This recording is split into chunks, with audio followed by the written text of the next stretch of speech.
Hi, my name is Pechacek. I am doing a speech today for my communications class. In my audience today, I have my mom, my mom's dog Buddy, and my dog Rookie. So today we're going to be talking about grilled cheese. A grilled cheese sandwich and a bowl of tomato soup was one of my favorite dinners as a child. It was a staple in my childhood home, and it's a staple in my home today. Named one of the top comfort foods in the United States of America, it seems that neither adults nor children can get enough of this sandwich. But what makes a good grilled cheese? And what elements need to be considered when we're making a grilled cheese sandwich? Although a grilled cheese may appear simple, there's a lot of elements that need to go into the actual construction of a grilled cheese. So today we're going to be talking about the different ingredients that go into a grilled cheese, as well as different ways to cook them. So let's get started with the building blocks of a grilled cheese. This would be the ingredients. We're going to start on the outside of the sandwich and move our way in. So we're going to start with our shortening, which is used to make the sandwich crispy. So here we're looking at either butter or mayonnaise, which we'll talk about here in a little bit. It can also be different kind of oils, but the oils tend to not be so popular in our recipes. The second building block is the bread itself. We have our classic varieties, which is white, wheat, or rye. But we also have some classic twists. So we could do a baguette, we could do Texas toast. Really anything that's bread and can be put into sandwich form can be used here. Although, according to Gore in her article, it's important to consider the thickness of the bread. The thicker the bread, the harder time you're gonna have crisping the outside and not completely drying out the inside, or just making a burnt piece of toast. So the next step is probably one of the most important steps. It's the cheese. So we have everything from American to cheddar to pepper jack to cream cheese to Gruyere to really any kind of cheese you can imagine here. Although, according to Gore and Crystal in their respective articles, the things that we're going to look for here is low moisture cheese tends to melt better, as well as the fact that if you just take a shredded cheese in general, because of the increased surface area, it will melt better. So the next building block really depends on the enjoyer.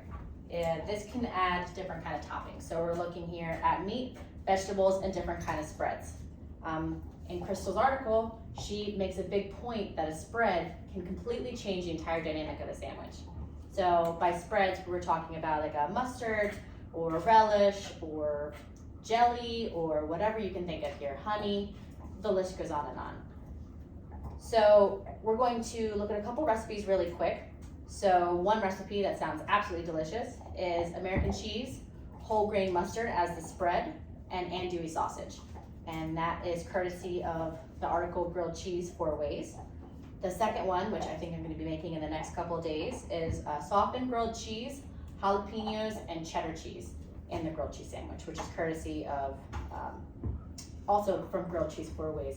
And that just sounds delicious to me. So if you remember, I mentioned the conversation about the butter or mayonnaise when I was talking about the shortening earlier. This debate is constant. So the purpose of the shortening is to create the crispiness on the outside. So I talked about other oils being used possibly, but they don't really create that crispiness that we're looking for, and that oily flavor can kind of stay and leave a heavy taste. So Pittman wrote an entire article about the difference between mayonnaise and butter, and she broke it down into 3 categories here. First one is convenience. Mayonnaise you can grab it out of the fridge and spread it on a piece of toast, and it works pretty well. It's pretty immediate. Butter, unless you have a stick of softened butter sitting around, might need to be warmed up unless you have a butter spread, in which case we're talking about a different oil anyway. So convenience, mayonnaise has the win for that one. For texture, according to Pittman, the butter kind of creates a harder shell, and it tends to dry out the bread underneath from her evaluation. The mayonnaise tended to do a really good job of keeping a nice crisp outside and create a fluffier inside. So again, mayonnaise has a tally here. But the most important thing here is taste, and that is 100% dependent on the person who's enjoying the sandwich. So the taste of mayonnaise on a grilled cheese sandwich tends to be a little bit tangier, while we're all aware of the classic buttery flavor on a grilled cheese sandwich. So finally, let's look into how to cook these sandwiches. This is the different ways to cook them. So, when I was growing up, the classic way was on a pan.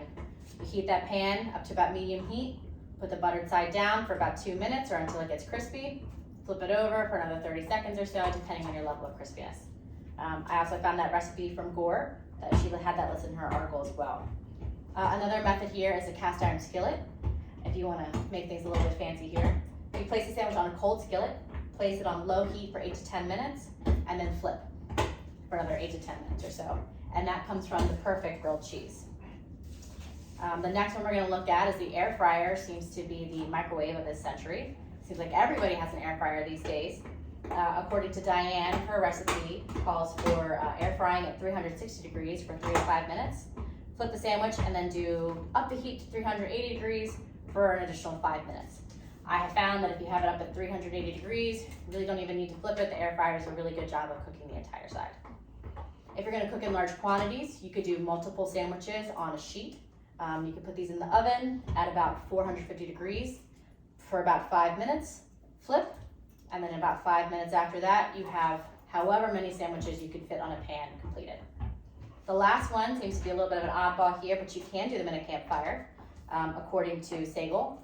You can wrap them in tin foil, place them on the outside of the campfire. However, this does pose different challenges as far as how to keep the sandwich from burning and how often you have to check it.